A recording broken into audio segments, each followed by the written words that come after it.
Great to have you with us this morning. So you will not get a vote, obviously, today, but you worked closely, I know, with Tulsi Gabbard in Congress and have worked with many of the members of the Senate Intelligence Committee. So do you see this vote advancing to the Senate floor? Do you see her ultimately getting confirmed? And in your opinion, what does she bring to this job?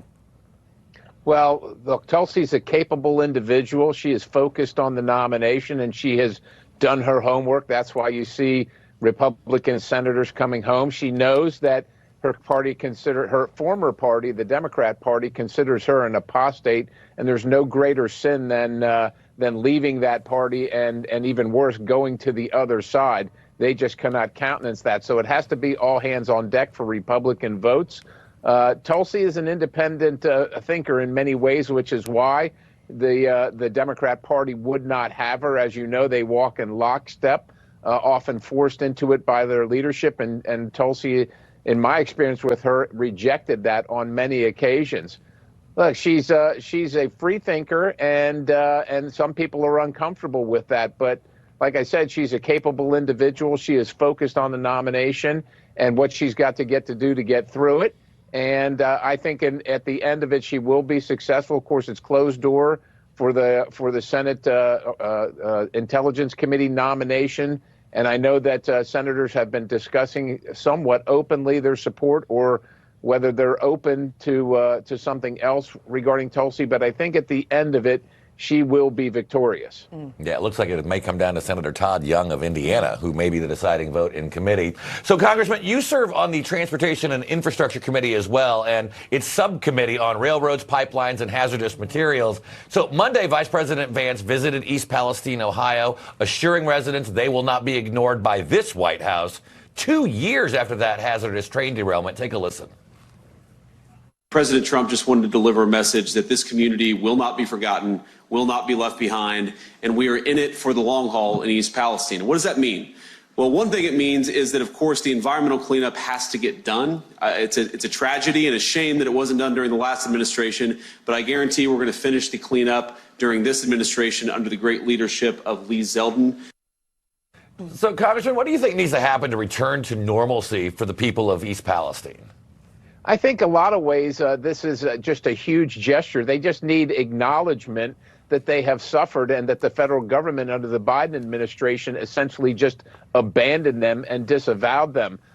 We all have challenges in life, and East Palestine residents are no different, but we're Americans and we want to get after it, solve the problem and move forward. I think the acknowledgement is a big deal, and they want to have a voice, obviously, with their hometown hero, Senator Vance, now Vice President Vance, and know that we care about them, that America cares about what's concerning them, and that, like he said, we're in it for the long haul. We're not just going to abandon them now that the Biden administration swept them under the rug. We're going to continue to monitor the circumstances there and make sure that they live a productive and healthy life, and that the federal government does whatever is appropriate and whatever is proper for the federal government to be doing, which is why new Secretary Lee Zeldin was there, something that really didn't happen under the Biden administration. When it did happen, it was after it was essentially too late. So I think this is a great sign for the residents of Ohio and East Palestine.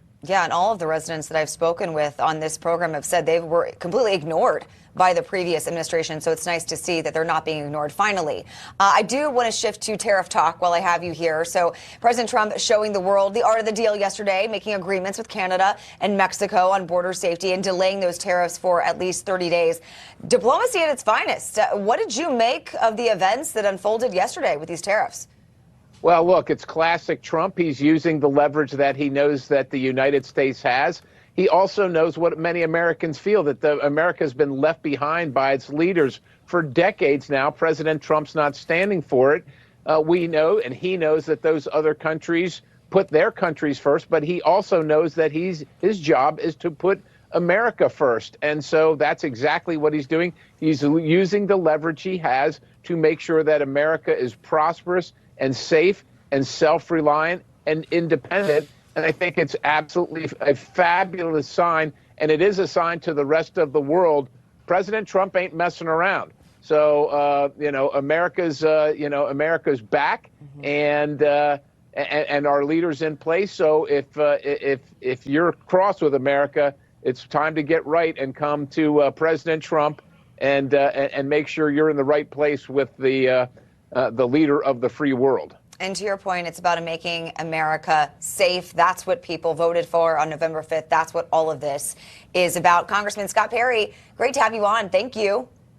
Thank you. God bless you. You too.